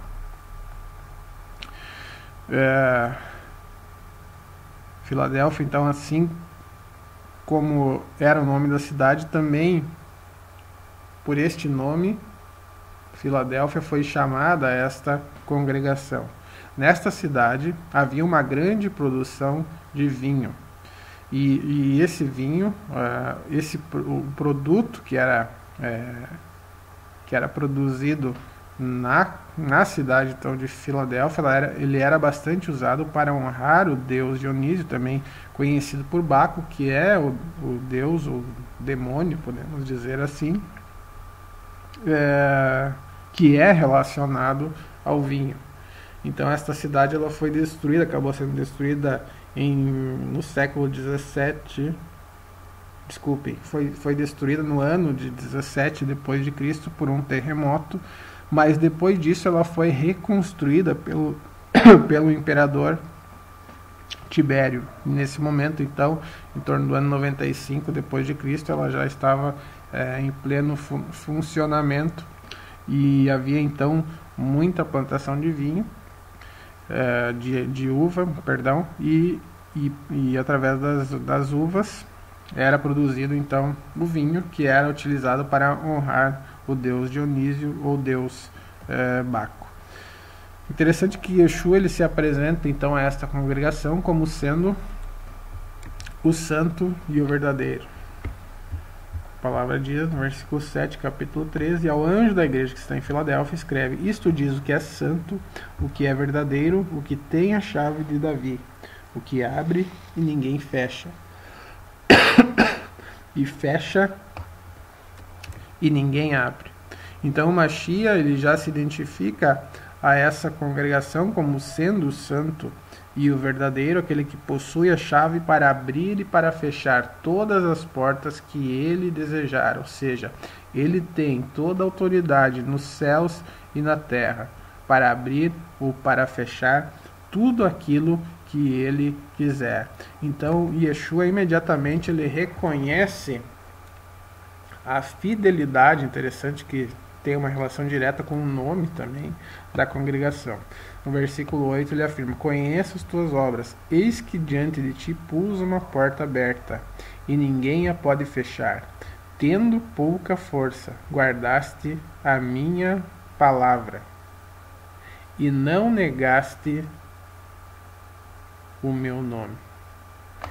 Eis que eu farei aos da sinagoga de Satanás, os que se dizem judeus e não são, mas mentem, eis que eu farei que venham e adorem prostrados a teus pés, e saibam que eu te amo.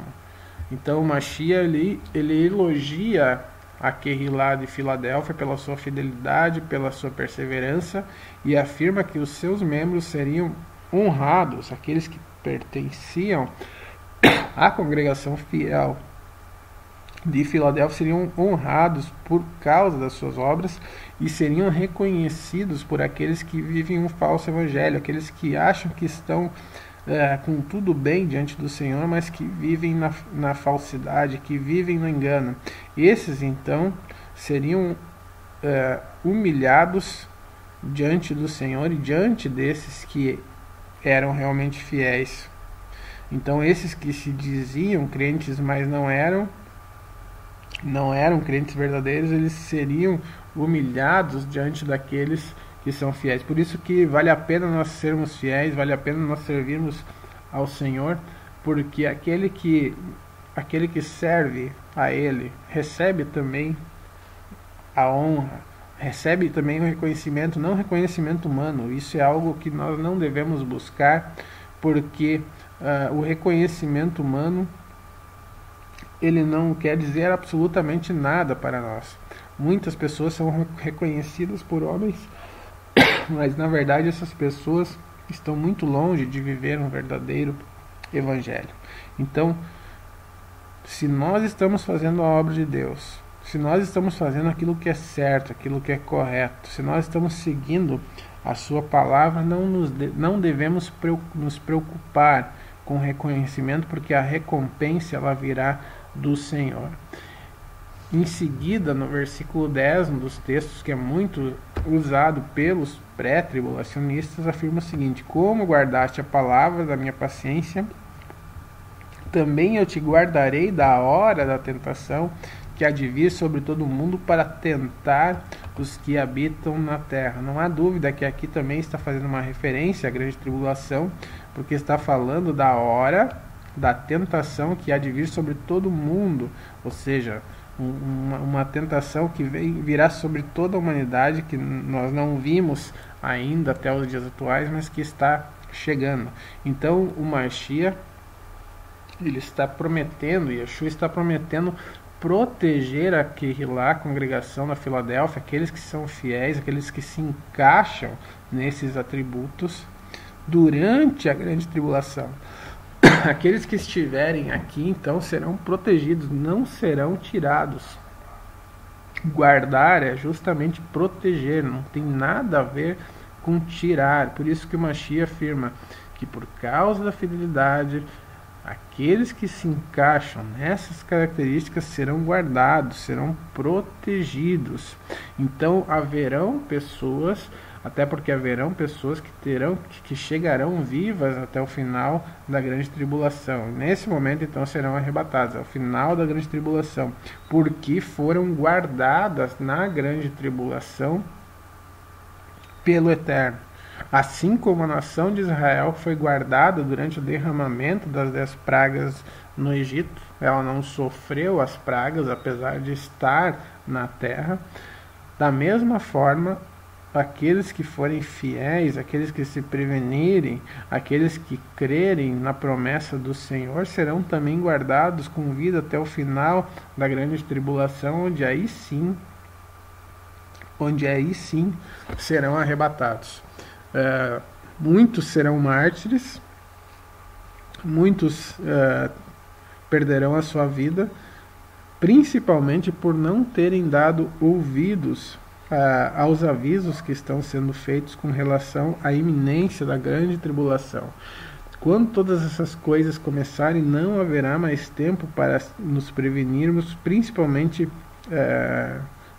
de forma a guardar alimentos, a guardar água, a guardar mantimentos e também a buscar ao Senhor para que Ele venha a nos dirigir, a nos dar a sua direção para que possamos viver nesse tempo. Então, quando a grande tribulação começar de uma hora para outra, quando as guerras começarem, quando os desastres começarem a acontecer de uma forma muito maior daquela que temos visto nos dias atuais, não dará mais tempo para que essas pessoas guardem água, guardem alimento, e por isso elas vão ser pegas, e também por não terem um abrigo, elas vão ser facilmente pegas, e elas terão então que permanecerem fiéis até a morte para que possam ser salvas, porque elas vão ser facilmente encontradas pelos exércitos do anticristo. Então, principalmente aqueles que não estão dando ouvidos para os avisos que estão sendo dados hoje por muitos atalaias do Senhor ao redor do mundo. Então, se você quer chegar com vida ao final da grande tribulação, comece a guardar água, comece a guardar alimentos, comece a pensar num refúgio, principalmente longe das grandes cidades, dos grandes centros, para que você tenha então essa possibilidade de ter um local onde você possa ficar e você possa possuir roupas, alimentos, água. Agora, se você não acredita que vai passar por essas coisas, vai chegar um momento em que tudo isso vai explodir, e quando essas coisas começarem, você não vai mais ter tempo para se preparar materialmente. Então, para que você realmente consiga alcançar a salvação, você vai ter que se manter fiel, não negar o nome de Yeshua quando você for pego e torturado, até que você seja morto, mas seja salvo. Então, porque apesar de tudo, apesar da desobediência atual, você foi fiel até a morte, não negando o nome de Yeshua. Então, existe este grupo de pessoas que será guardado na terra, será escondido pelo Senhor durante a grande tribulação. Então, por fim, Yeshua ordena que esta congregação mantenha a sua fidelidade até o fim. Versículo 11 e versículo 12 diz o seguinte: Eis que venho sem demora. Guarda o que tens, para que ninguém tome a tua coroa. Yeshua está afirmando que a sua vinda não irá demorar. Ele está também afirmando, está ordenando que devemos guardar aquilo que temos, ou seja, guardar a nossa fé, guardar aquilo que temos praticado e que está correto, para que ninguém tome a coroa da nossa salvação, para que o inimigo não tenha legalidade alguma sobre nossas vidas. E a promessa final: a quem vencer, eu farei coluna no templo do meu Deus, e dele nunca sairá. E escreverei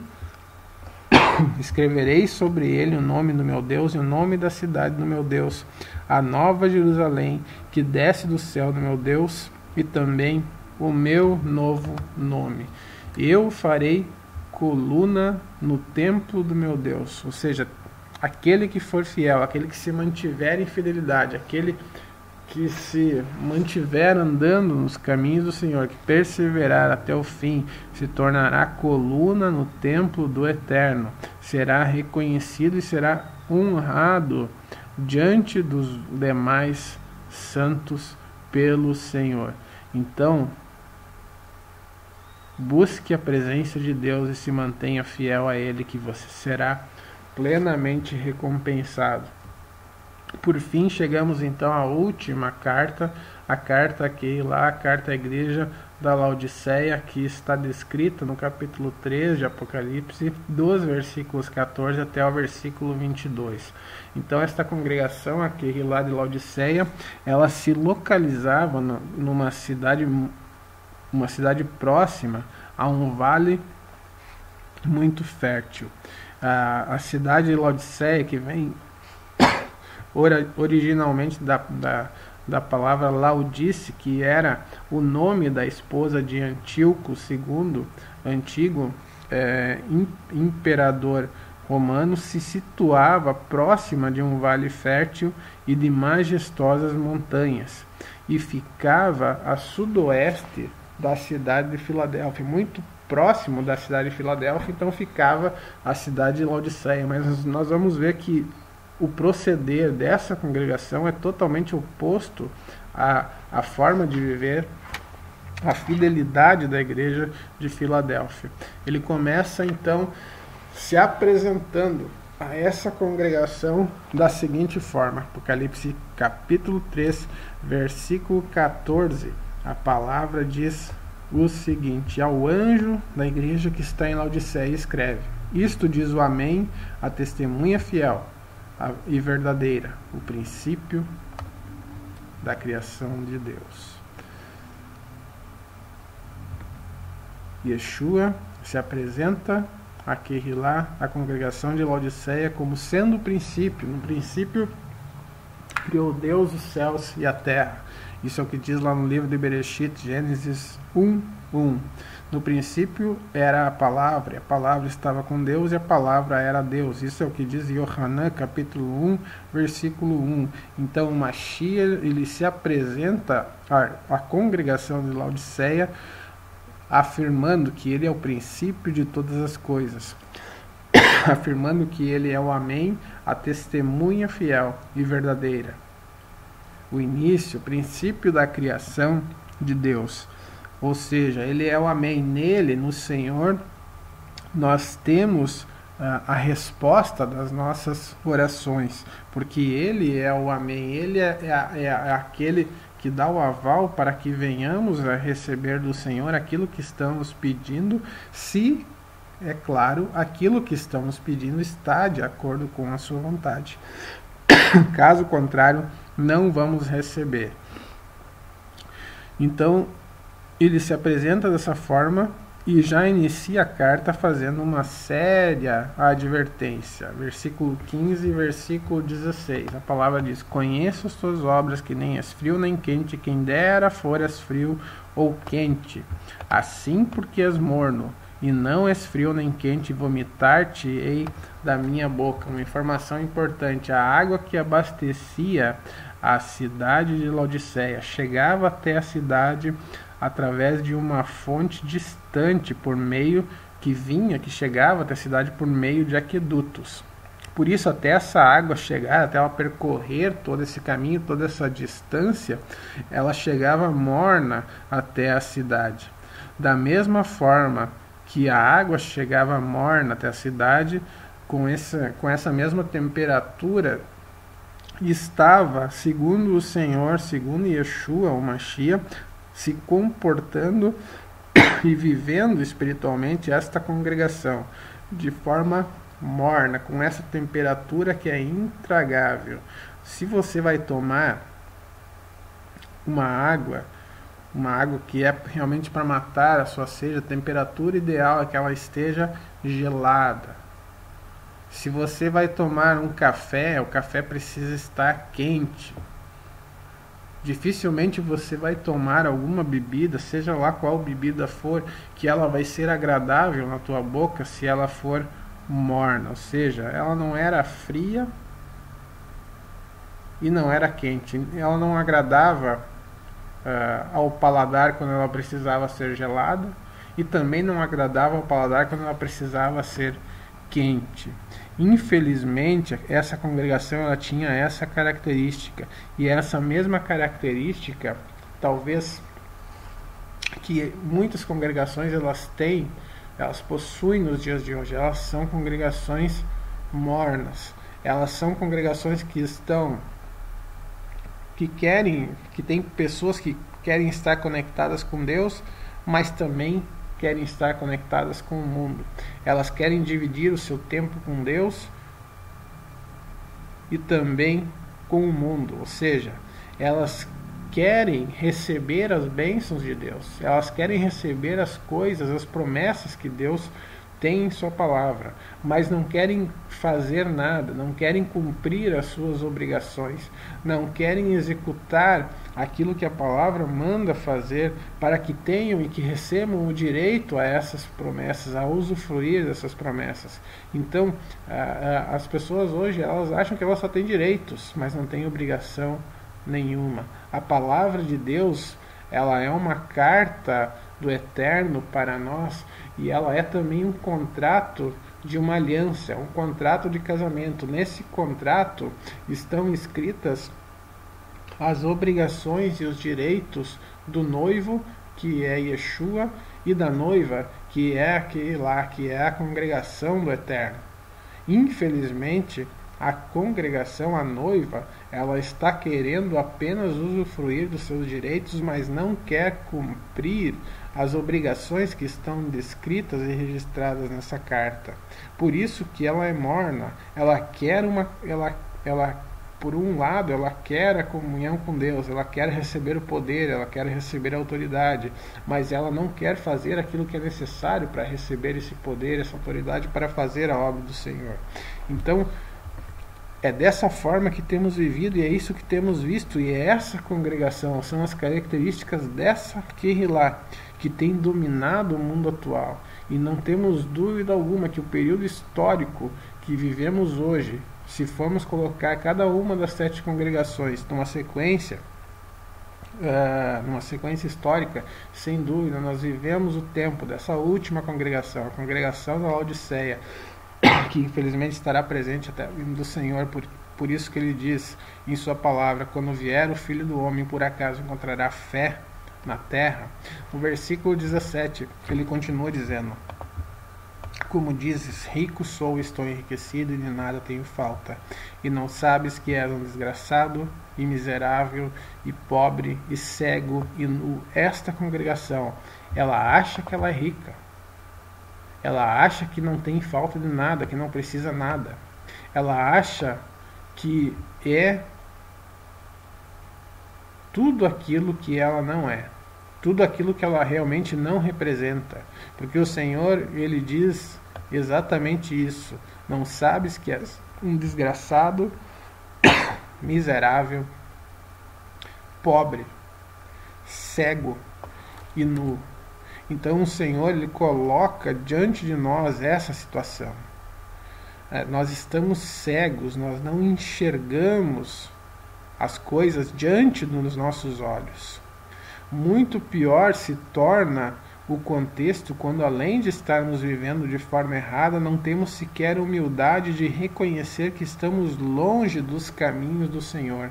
Por isso, então, Yeshua traz a esta congregação um choque de realidade. Esse choque é estendido a todas as congregações dos dias de hoje. Nós estamos vivendo totalmente errados e não enxergamos que estamos vivendo dessa forma.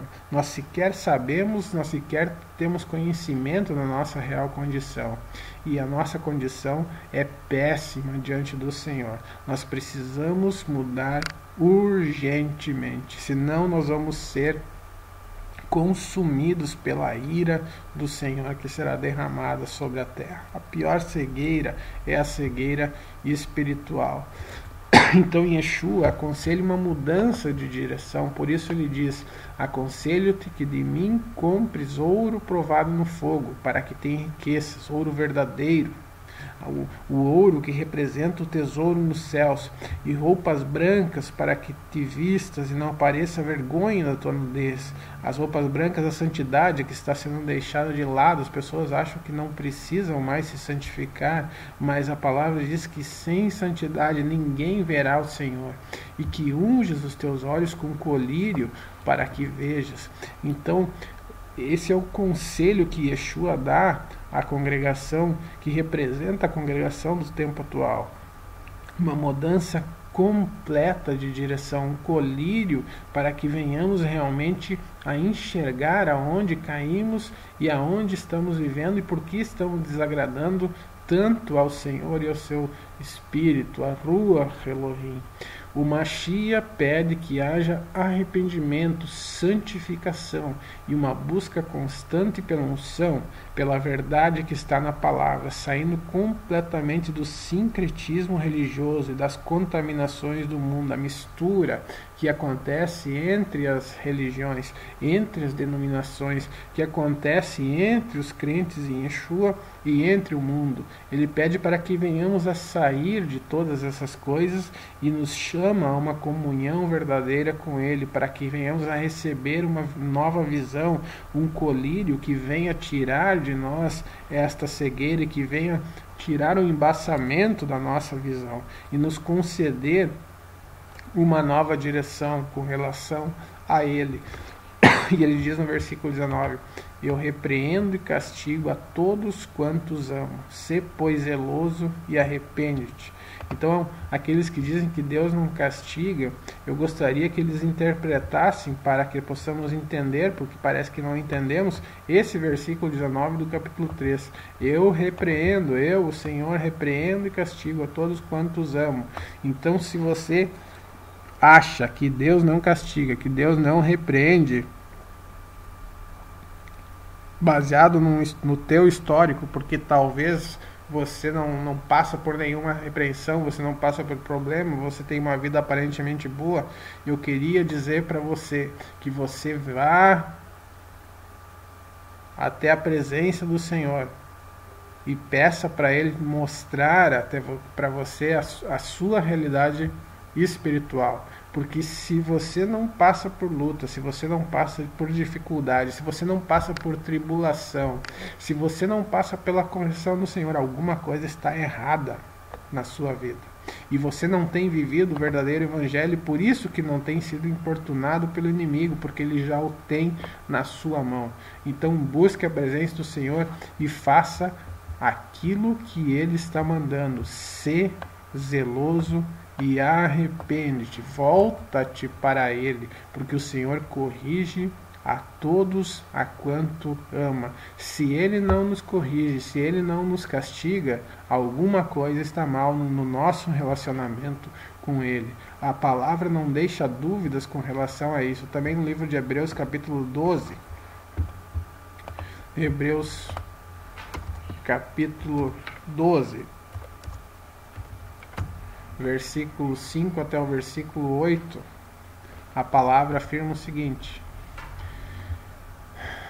e já vos esquecestes da exortação que argumenta convosco como filhos. Filho meu, não desprezes a correção do Senhor, e não desmaies quando por Ele fores repreendido, porque o Senhor corrige o que ama. O que isso significa? Se Ele não nos corrige e nós estamos errados, é porque Ele não nos ama. Ou seja, nós não temos comunhão com Ele, não somos seus filhos.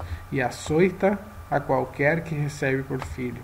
Se suportais a correção, Deus vos trata como filhos. Porque que filho há a quem o pai não corrija? Mas se estáis sem disciplina, da qual todos são feitos participantes, sois então bastardos e não filhos. Essa é uma séria repreensão do Senhor. Ele nos diz o seguinte: se suportais a correção, ou seja, se somos corrigidos por Ele, suportamos a correção, nos arrependemos, mudamos de direção, reconhecemos que estamos errados e nos voltamos para Ele, Ele nos recebe como Pai. Então, que possamos ter esse entendimento, essa compreensão de que toda correção que Ele permite que venhamos a passar é para o nosso próprio bem, para que possamos andar nos seus caminhos e estar para sempre na sua presença de eternidade em eternidade.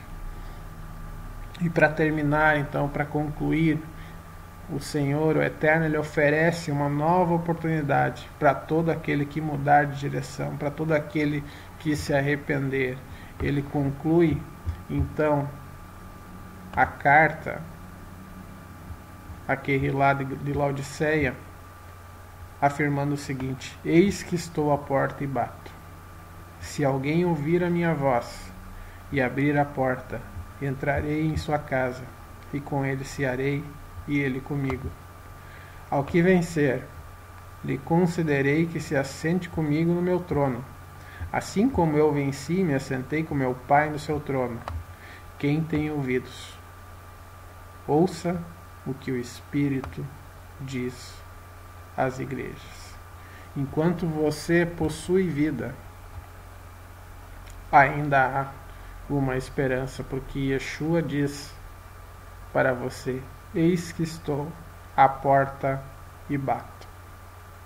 Ouça as suas batidas e abra essa porta para que ele entre na sua vida, para que ele entre e mude o seu querer, mude o seu coração, mude os seus desejos, mude as suas vontades e te dê uma nova direção e te faça andar em direção a ele. Porque ele concede essa autoridade, essa oportunidade, ele concede essa chance a todo aquele que se arrepende, a todo aquele que reconhece que é pecador e que precisa da sua correção. Abra a porta do seu coração para que ele entre e faça morada em você. Persevere até o fim, vença, e você se assentará com ele no seu trono de glória. Aleluia, louvado, exaltado, engrandecido seja o nome do Senhor. Paramos por aqui, terminamos por aqui o estudo relativo às 7 congregações, que possamos aplicar esse estudo na nossa vida e que possamos mudar aquilo que precisa ser mudado com a ajuda do Senhor e manter aquilo que está correto, para que possamos ser perfeitos, encontrados santos na sua presença, no dia em que Ele nos chamar, ou no dia que formos arrebatados até o final da grande tribulação, que possamos perseverar até o fim. Continuaremos então essa série de estudos a partir do capítulo 4, se possível na próxima semana. Que o Eterno abençoe a todos e que Ele seja sobre a vida de cada um. Shalom e shalom.